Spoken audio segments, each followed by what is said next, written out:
Alors, ça fait un moment qu'on entend le ministre de l'économie Bruno Le Maire nous dire, c'est un peu son cheval de bataille, qu'il souhaite, il a cette ambition de baisser les impôts de production qui pèsent sur les entreprises, 70 milliards d'euros. Et bien, de nouvelles charges vont peut-être, tout cet au conditionnel, voir le jour dès l'année prochaine. Bonjour Marc. Bonjour David. Marc Vigneux, journaliste au Point. On met tout ça au conditionnel parce que voilà, tout ça reste incertain, mais on a eu les vœux du ministre de l'économie, c'était mardi au ministère, vœux aux acteurs économiques. Voilà. Et donc, il a réitéré, il le dit souvent, il faut baisser les impôts de production. On va expliquer ce que c'est d'ailleurs 2 secondes, ces impôts à la production. C'est un vrai sujet. C'est un vrai sujet parce que payer des taxes ou autres quand on n'a pas encore réalisé le moindre centime de bénéfice, c'est un sujet. Bah, c'est ça. En fait, il faut savoir que les impôts de production, même François Hollande s'y a attaqué, il y a un relatif consensus dans les partis de gouvernement sur le fait que ça plombe un peu l'économie française. Du coup, Bruno Le Maire, depuis le début, veut absolument les baisser. Ah, c'est son cheval de bataille, je l'ai dit. Hein. C'est voilà, vraiment, au Conseil national de l'industrie, il pousse beaucoup pour une baisse des impôts de production. Et Bruno Le Maire cherche un trou de souris dans la trajectoire budgétaire française pour arriver à faire d'autres pas qui s'ajouteraient à la baisse de l'impôt sur les sociétés qui est prévue. Ouais, qui est déjà dans les tuyaux. Voilà. Hein. Et la différence entre les impôts de production et l'impôt sur les sociétés, c'est que l'impôt sur les sociétés, c'est l'impôt qui est partagé dans tous les pays européens par excellence, qui vient sur les bénéfices réalisés à la fin par l'entreprise dans le compte d'exploitation, alors que les impôts à la production, c'est tout ce qui frappe avant, quel que soit le profit réalisé. On dit, bah voilà, vous avez des impôts à payer sur la masse salariale, sur le foncier bâti, sur des tas d'assiettes. La France se caractérise par des impôts de production très élevés, vous l'avez dit. 70 milliards d'euros, c'est 1,5 point de... Non, c'est même plus que ça en point de PIB, ça nous fait 3 points de PIB. Plus de 3 points de PIB. Plus de 3 points de PIB, ça dépend un peu ce qu'on prend en compte, parce qu'il y a d'autres pays qui ont des impôts de production assis sur la masse salariale qui remplacent un peu les cotisations sociales. Donc en fait, si on prend la spécificité de la France, c'est-à-dire les impôts de production qui reposent sur le chiffre d'affaires, sur le foncier bâti, etc., on arrive à un chiffre qui est proche de 2% du PIB, et c'est plus élevé que la plupart des pays européens. Voilà.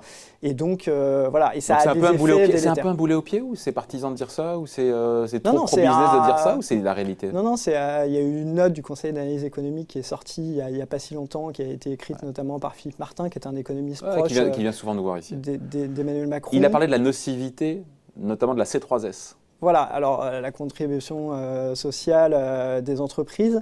La C3S, c'est un peu une survivance qui remonte à loin. Le problème politique aujourd'hui, c'est qu'elle ne frappe plus que les grandes entreprises. Puis il y a un dégrèvement jusqu'à 19 millions d'euros de chiffre d'affaires. Ouais. Donc c'est une taxe sur le chiffre d'affaires. Donc c'est vraiment la pire taxe possible, puisque ça frappe les gros groupes, quoi. Gros groupes. C'est pas parce que ça frappe les gros groupes, parce qu'il y a eu des dégrèvements qui ont été faits sous François Hollande, qui a fait 2 étapes du pacte de responsabilité où il a baissé la C3S, et il devait y avoir la dernière étape, et puis pour des raisons budgétaires, il a préféré faire d'autres choix à l'approche de la présidentielle, notamment sur le CICE, et du coup il reste cette taxe qui est extrêmement nocive parce qu'elle se répercute en fait au travers des prix sur même les entreprises qui ne la payent pas. Donc c'est pour ça que Bruno Le Maire a envie de s'y attaquer. Voilà, et donc on attend dans les prochaines semaines manifestement le président de la République, Emmanuel Macron, qui devrait dévoiler dans le cadre du pacte productif. On devrait savoir quelle est, on va dire, combien le gouvernement met sur la table. Le problème, c'est que ça coûte combien il met sur la table pour, et quelle est la trajectoire, quels sont les montants en jeu pour baisser ces impôts de production, et puis lesquels. Supprimer la C3S, ça coûte déjà 4 milliards d'euros. Hein. C'est les recettes fiscales que ça doit rapporter cette année. À l'État, collectées par l'État. Voilà, parce que souvent les autres sont collectés par les collectivités. Et en plus, voilà, la CVAE, la contribution sur la valeur ajoutée des entreprises, qui fait partie de l'assise locale des taxes, est collectée par les collectivités. Alors il y a une bonne partie qui est prise en charge par l'État quand il y a des dégrèvements, etc., ou que les entreprises qui ont des plafonds entre plusieurs impôts ne payent pas l'intégralité de la taxe. L'État rembourse aux collectivités, donc il peut faire un petit effort au nom des collectivités. Mais qui ne sont pas fans de collectivités, qui ne sont pas fans du tout, parce que déjà la suppression de la taxe d'habitation, si en plus derrière on leur sucre des taxes ou des impôts locaux au travers. Oui, alors c'est pour ça que ça ne se passera pas, mais l'idée, ça serait éventuellement de donner la possibilité aux régions de baisser les taux et de décider de ces baisses de taux. Sur une base volontaire. Bon voilà, ça veut dire que c'est la région qui assume l'effort financier lié à cette baisse de CVE possible. Voilà, on parle de chiffres honnêtement qui sont... De quelle baisse? Voilà, c'est ça le sujet. Parce que le sujet, ok, on a vu on a planté le décor, on voit que c'est un boulet pour les entreprises, il y a une volonté politique qui est là, mais derrière, il y a des contraintes budgétaires. On s'oriente vers quoi? Parce que l'opinion, les échos, notamment, sortent des papiers en disant, l'opinion nous dit, ce qui baissera en premier, ce serait la C3S, une pour partie, mais la trajectoire s'annonce à court terme, on va dire, limitée. Il n'y a pas de baisse massive à attendre, c'est ça que ça devrait se faire, mais dans de faibles proportions. On cite des chiffres de 15 milliards qui seraient l'idéal et on voit bien qu'on... Mais 15 milliards sur 5 ans, sur 10 ans, voilà, on est très loin de ce chiffre pour l'instant, de pouvoir financer ce chiffre. Ça peut être la pierre pour le tissu productif, pour les entreprises, etc. Ça peut être une pierre posée pour un prochain mandat d'Emmanuel Macron. D'ailleurs, le pacte productif de Bruno Le Maire, qu'il est en train de monter et que Emmanuel Macron pourrait lui-même annoncer dans les prochaines semaines, il va jusqu'en 2025. Donc on peut annoncer une trajectoire jusqu'en 2025 et dire que ça sera une des priorités du début du prochain mandat, avec une trajectoire qui commencerait au conditionnel, je crois que c'est l'entourage du ministre qui le dit, dès 2021, donc c'est l'année prochaine. Alors il faut voir les arbitrages budgétaires. Bruno Le Maire plaide clairement pour ça depuis le début. Est-ce qu'il va avoir, est-ce qu'il se passera rien d'ici là? Est-ce que l'arbitrage sera pris de le mettre dans la loi de finances 2021 à l'automne?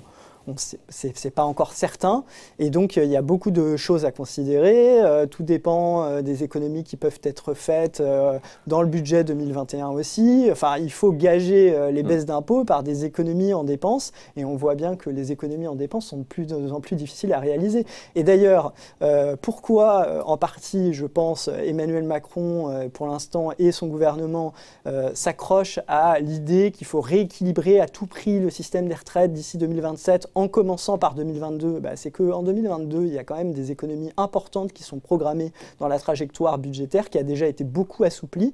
Et si on ne fait pas ces économies, on ne peut pas faire les baisses d'impôts promises, on ne peut pas diminuer le déficit un tant soit peu comme promis.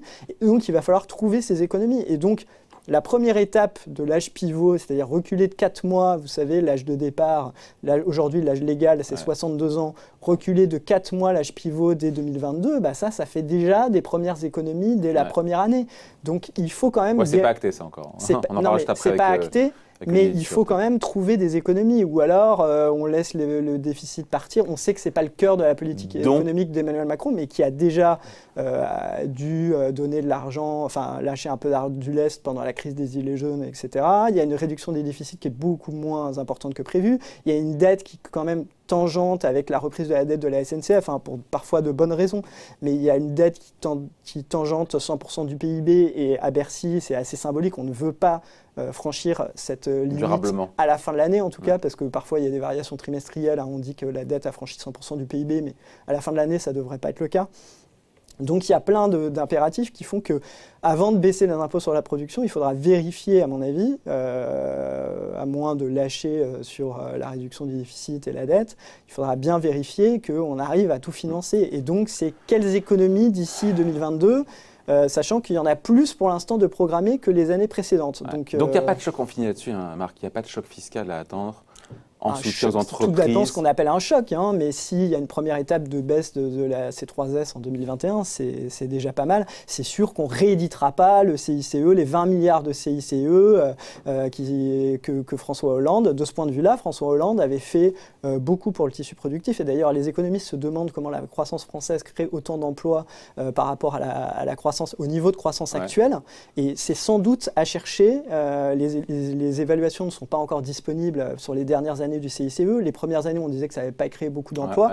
Il y a sans doute à chercher du côté du redressement des marges des entreprises et du fait qu'en plus, maintenant, on le transforme en baisse de charges. Et donc, c'est sans doute ce qui commence à marcher. Donc, on voit que François Hollande avait fait un effort significatif pour le redressement des entreprises françaises. Oui, et on en parlera encore une fois, on en saura plus dans les prochaines semaines quand le président de la République s'exprimera justement sur ce pacte productif et sur ces mesures qui pourraient entrer en application et la trajectoire dès 2021. On en reparlera. Merci beaucoup Marc Millot. Merci David. Journaliste au Point. Merci. Au revoir.